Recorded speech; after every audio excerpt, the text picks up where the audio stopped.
Confusing words in action number 2. Learning English through pictures. Of course, as the start of every new book, we have to go ahead and tell you about what the whole book is about. Once again, confusing words. But this time, thank God, we don't have 3-word ones. Nope, those are gone. Thank goodness for that. But what we do have is, well, some difficult words. Access, excess. Alright, that one's easy at least. Admission, admittance. Advance, advanced. Adverse, adverse. Afflict, inflict. All, none. All together, all together. Alley, alley. Also either. Alter and alter. And let's just get this started with and let's get this over with. So first of all, our first words is access and excess. Now, of course, access means you go ahead and you have it means a place you have like the good wings, the permission to go somewhere too. Like access towards the staff room, you can only do it by becoming a staff member or faking a staff member. Then you can get fake access. But then again, if you're caught, then you will go to prison. Unless, of course, you're doing that at a school and you're a student, then you'll just get detention and probably a pretty big, what can I say? A pretty big punishment, which would probably work with you for the rest of your life on your academic career list, which might cost you your Harvard or UCLA or Berkeley admissions. Boo.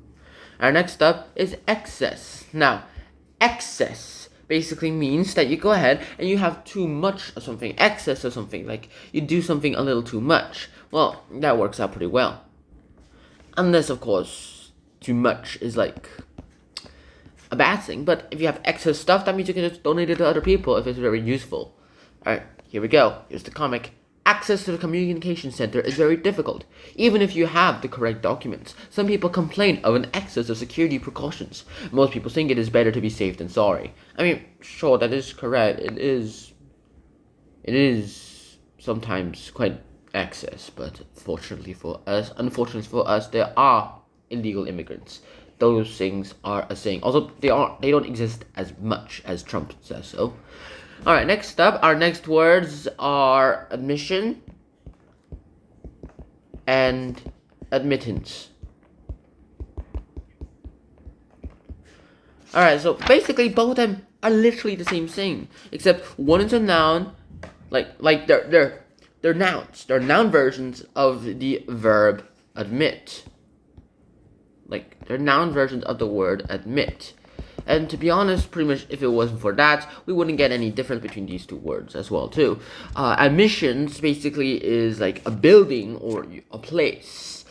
Admission towards a building or a place that you have the right to enter that building or a place. Also, usually you have to pay to go into that place. It's like you pay for a ticket to go into that place. While admission, while admittance is like it's your right to enter a place. You are most likely going to see a sign forbidding people who don't have admittance towards this place. So in conclusion, admittance is you pay to get in somewhere. Admittance is your right to go to somewhere. Now, some people are too curious for their own good. When you refuse them admission to a place, it makes them all the more eager to go in. I'm not exactly sure why this person is here, so. Alright, and our next set of words is advance and advanced. Alright, so here's the thing. Both of them are versions of the word advance. So, well, I mean, that's kind of obvious. One of them is the word advance. But to be honest, advance here is an adjective, and it's sometimes confused with the word advance. Now, when you advance, like as an adjective, advance means you happen before something else happens. Like you get advance payments or you get an advance ticket. While advanced means you're at a higher level, like my level of intelligence is so advanced that it is far beyond your comprehension, you small mindless monkeys. I suppose that is correct sometimes. The intelligence of Albert Einstein is incomprehensible to a toddler, unless that toddler is Sheldon Cooper. So yeah, something happens before something else happens. That's what advance is. Or like advance to the next stage, it means you go to the next level. apparently that's a saying as well too. And now it's time for the comic. Mr. Sneaky and Miss Sly are collecting advance payments for their new type of car, the Fantasy Flyer. It literally has the word fantasy in it. I'm pretty sure people are going to get scammed. The Fantasy Flyer is the most advanced car in the world. It has no wheels, scam. It floats on a cushion of air, scam. It uses water as fuel, scam. And it is controlled by mind power, definitely scam. There's only one problem with the Fantasy Flyer. It doesn't exist. I told you it was a scam. Now, if these two get caught, well, chunks on them. At least they get this $1 bill back as payment. I suppose this is pretty good, too.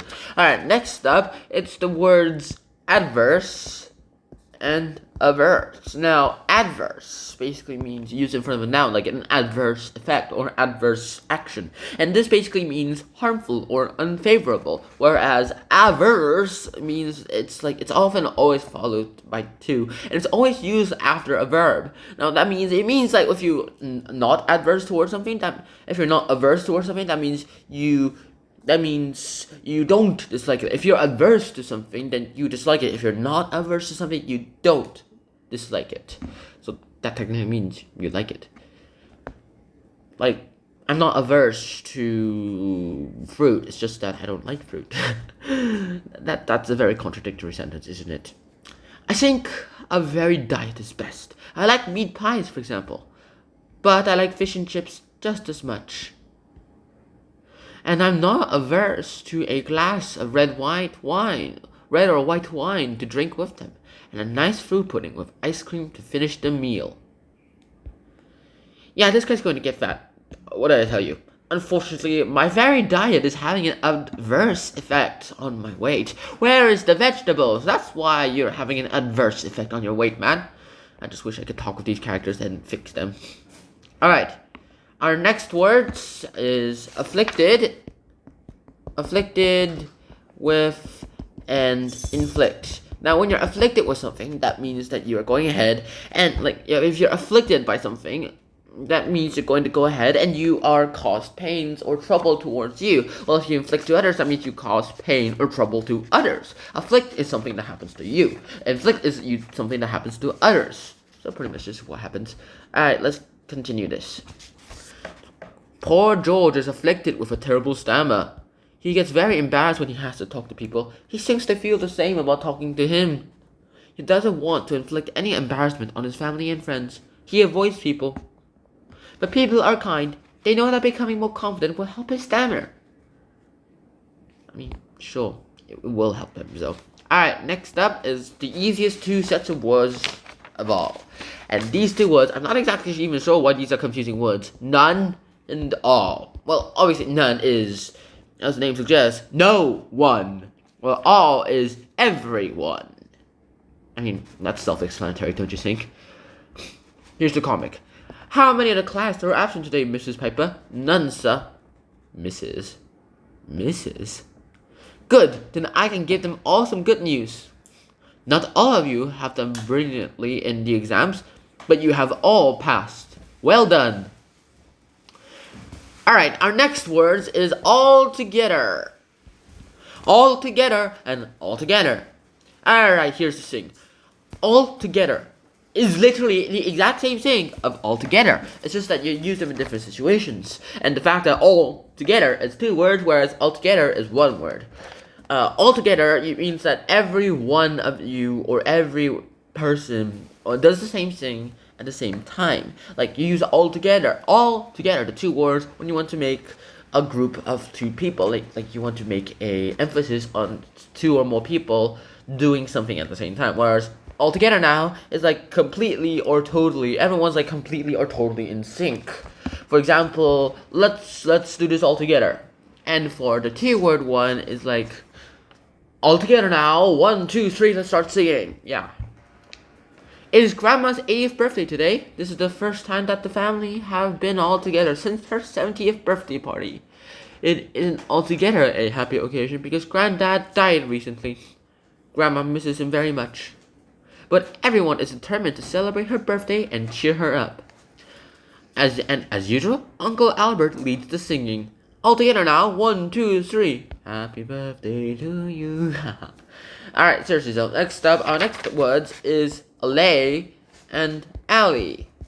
Now, when you allay something, that basically means it's a verb. It means when you allay someone's doubts, and it's only for doubts, it means you go ahead and make sure that person's fears or suspicions are, if not gone, at least less strong, so that they're less superstitious, I suppose.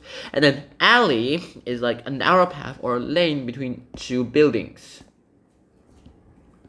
So here's the comic. Sally is afraid of the dark shady alley between the houses at the end of the road. Her naughty elder brother has told her that the big bad wolf lives there with the ghosts of the people he has eaten. Sally's father has taken her up to the alley to try to allay her fears. He hasn't yet succeeded in doing so. I mean, there's a big giant dog there. She's probably thinking that's the wolf. Alright, next up is also and as well. Now, also means like you do something at the same time. It's another similar thing that you want to talk about. Like, they also think alike. They also look alike. They also are very naughty. They're also very naughty, something like that, got it? And as well, sorry, either, the second word is either. Either is like you use this in place of also in negative sentences. Also, you use that in positive situations, whereas either you use it in negative situations. Either positive, either negative. Sam and Adam are twins. They look alike. They also think alike. I don't want to wear my hat. I don't want to wear mine either. You may think words can be confusing. One of the twins threw his ball into my garden. Twins can be very confusing as well. Which twin was it? It wasn't me. It wasn't me either. They can also be twice as naughty as other children. Well, in that situation, both of them were lying, or at least one of them was lying. Alright, next up, it's alter and alter. Here we go. Alter. Altar. Now, an altar is like the literal religious ceremony tables that you find in churches, usually Catholic ones, whereas altar, with an E, is like you change something. The vicar is saying a prayer in front of the altar as Bob and Diana arrive for the wedding rehearsal. The vicar tells them what they have to say. Bob is a little nervous. I, Robert James, take thee, Diana Mary. I, Bobbert, sorry. Bob asks the vicar if he can alter that. Nobody ever calls me Robert. Everyone calls me Bob. The vicar says he's sorry. It can't be altered. They have to use their full official names. Bob. I expected them to call him Rob, but not Bob. It just confused me into saying Bobbert. Nani. And that's it. That's the first set of 10 words. I really hope you guys enjoyed this episode. I hope to see you guys soon. And this is the preview of the list of the next 20 or 10 sets of words. And until then, Shinano, peace. Bye-bye. Da-dun.